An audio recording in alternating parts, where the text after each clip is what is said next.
All right, honey, I won't be weird. Okay. I'll be whatever you want me to be.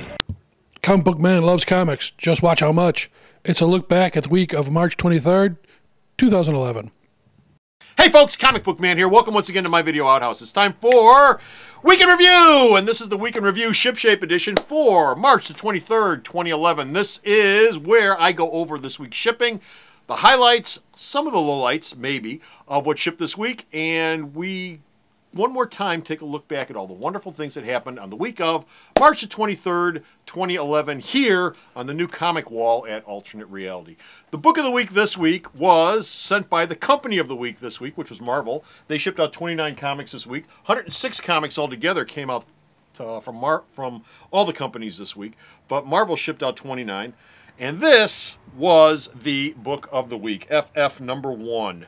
FF number 1 was by Jonathan Hickman and Steve Epting, writer and artist. And the title of the book is The Club. And FF stands for many things in this book. It stands for First Family. It stands for Future Foundation. And in it, the team regroups after the death of the Torch. And in it, the first couple of pages, Johnny Storm shows up. Yes, Johnny Storm shows up in the first couple of pages as a hologram doing his last will and testament. And in it, he says, you know, if you're watching this read, I'm probably dead. And you know what would really be swell if you put Spider-Man in my place on the team. Boom, there you go. Spidey's on. That's how Spidey gets in the team. It's about that complicated. But they make him light himself on fire. No, light himself on fire. Okay. So Spidey shows up, and he gets brought into the building, and boom, you're in the Future Foundation there, son. And one of the interesting things about this is, one of the first things the Invisible Woman says to Peter when he shows up in his Spider-Man outfit says, so Peter, how's your Aunt May? And he says, well, you know, she's doing okay, blah, blah, blah, blah, blah. So obviously they know he's Peter Parker, but he never takes his mask off. And there's a couple of scenes at the end of the book where they have sort of a family Norman Rockwell type dinner get-together. Peter's sitting there with his mask half off eating, instead of just taking the damn thing off, which I thought was silly as hell. You know he's Peter Parker. Take the damn mask off. Anyway, that's neither here nor there. Everything changes in this issue. The costume, the symbols, the members, everything. It all changes with this issue. The storyline itself, the Wizard gets sprung from prison by AIM, which is having sort of a resurgence this week. It's in another Marvel book. Dr. Doom shows up at the end of the issue, and this isn't this big a surprise because it's been all over the internet that Dr. Doom is joining the Fantastic Four. He shows up on the very last page as the surprise show up, and this if you've read the Fantastic Four at all by Hickman and Epting, this is more of the same. If you liked it, you're going to love this because it's done in exactly the same tone. It's just a continuation. It's just another chapter. This was 40% off all week long here at Alternate Reality. I'm sold out. I sold out of it on Wednesday at 5 o'clock, but I'm sure a second print is coming, and we, of course, will have it here at the store, and that, too, will be 15% off the week that it comes out. Also this week, from Marvel, we had 2.1 issues, and they were Thor, number 620.1, and Captain America, number 615.1. I'm going to talk about Thor first. Thor 620.1, this book had no title. It's, as with all .1 issues, it's sort of a fill-in, it's sort of a special. It's an out-of-continuity book that gets you set up for the upcoming Fear Itself event. It's written by Danny Abnick and Annie Lanning, art by Mark Brooks. Asgardians are celebrating the Thursblot celebration. Now this, I looked this up. This is an actual Norse celebration, and it actually does celebrate Thor, God of Thunder, in Norse mythology. The thing is, in this book, it is called Thorsbolt, Thorsebolt. The actual spelling is Thorseblot. Abnett and Lanning screwed up the spelling of the actual Thor festival that the Norse people actually celebrated back in Middle Ages and in the Dark Ages when they worshipped the Norse gods. They called it Thorbolt, or Thorsbolt, instead of Thorsblot. I assume they did it because bolt sounds cooler than blot. But anyway, they screwed that up. This is, like I said, an actual Norse feast. And in it, Grey Gargoyle shows up. He wants the Apples of Iden, which will grant him immortality. That is his quest. That is his goal. That's what he goes after. Of course, he doesn't get it. And everybody is happy at the end. It's also got a real cute part at the beginning where the local townsfolk show up in their pickup trucks with casks and casks full of beer and sides of beef for this Asgardian festival. And they make all sorts of money off it, too. So if you're having trouble with the economy, you need to go to Oklahoma where Asgard is. Meanwhile, over in Captain America 615.1, also this has no title, also a fill-in jumping on point issue, written by Ed Brubaker, art by Rich Breitweisner. Steve Rogers saves yet another Cap who has taken his place in the costume and the identity of Captain America. His name is David Rickford. David Rickford is a Purple Heart winning soldier who gets put into this program to be the new super soldier, and there's nothing wrong with him. He's not crazy, he's not nuts like some of the other ones have been. But first thing he does is he gets himself captured by AIM, who want to dissect his body and find out what makes him tick. Steve Rogers rescues him, and you're brought up to speed on why Steve Rogers should be getting back into the costume, which of course he will be when the movie comes out. There's one line in here that was really, really prescient for Captain America. This Rickford guy says to Steve Rogers, "You're the guy who knows right from wrong, and you're outside of all the partisan crap that's ruining our country." That is exactly what Captain America is supposed to be. Is he on the left? Is he on the right? No, he is above all that. He knows the difference between right and wrong, and he does not wallow in all that partisan crap which goes on in the real world that we all live in. Also, from Captain America this week, because he does have a movie coming out, Batroc .1, Traveler, written by Kevin Gilliam and drawn by Ronaldo Arlem. Batroc the Leap Air. Every time Batroc fights Captain America, he loses. So when he gets an assignment to fight Captain America, this whole issue is, why the hell would Batroc take it? Well, he takes it for two reasons. One, the money. Two, because he gets paid whether he wins or loses. He's French. He wins or loses, and he's French. But also he takes it because all he's looking for is a draw. He knows he's never going to beat Captain America, but if he can come to a draw in a fight with Captain America, he will be very, very happy. What do we learn about Batroc in this book? Batroc likes hookers. Oh, God, does he like hookers in this book. And he also likes Traceurs, which is the title of the book. Traceurs. Who are those? Those are folks who run across rooftops and in point-to-point competitions. They jump from one story to the next story, and they climb up towers, and they do all sorts of stuff. If you saw the Sci-Fi Phantom adaptation, Phantom was a traceur in that. He was a point-to-point athlete. Anyway, Batroc, like I said, wants to come out in a draw, and he sort of gets his wish in this book. He loses to Cap, but it also comes out as sort of a draw. Anyway, this actually wasn't a bad story, and it was much better than I thought it would be, considering, well, Batroc always loses. This tells you, like I said, all about why Batroc keeps doing it. Also from Marvel this week, we had the final issue of Ultimate Doom. This wraps up the Ultimate Doom storyline. In it, all the terrible things that Reed Richards has been doing in the Marvel Universe get resolved, so we can move on to what will be the next miniseries in the Ultimate series. Hey, Bo, any idea what the next Ultimate thing is? No. No? Okay. He's so much help. He's so much help. It's a secret. Why would I tell you a secret? Ultimate secret. No, they've done that already. Anyway, they think he's dead at the end. You think he is. He's already survived the ultimatum. You really think they're going to kill him off now? So you might want to pick this up if you've been picking up the series. It wraps up this week. Meanwhile, over in the DC universe, they shipped out 14 titles this week, and the big event in DC, three of the big guns at DC had event books this week, sort of, kind of. The big one, though, was this. Green Lantern, War of the Green Lanterns Part 1 and Part 2, both shipped this week. Part 1's here, Part 2 is here. In Part 1, we have War of the Green Lanterns, like I said, written by Jeff Johns, with art by Doug Mankey. 7 ring colors all join up, 7 representatives of the different ring colors join up to find the big black book that Corda has stolen at the end of Blackest Night. Parallax gets released and gets put back into the Green Lantern power battery. And once that happens, nothing good happens with the rest of the Green Lantern Corps, because once Parallax is in there, he's in all of the Green Lanterns, except, of course, for Hal Jordan.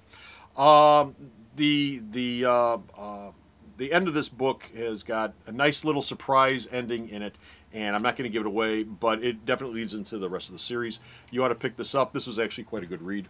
Also, like I said, Part 2 shipped this week. Green Lantern Corps number 58, War of the Green Lanterns Part 2, written by Tony Bedard, art by Tyler Kirkham. Kyle Rayner and John Stewart are the yin and the yang. They say this half a dozen times in the book. Are the yin and the yang of the Green Lantern Corps. Rayner being yin, Stewart being yang. They're opposites, but they work perfectly well together because they are opposites.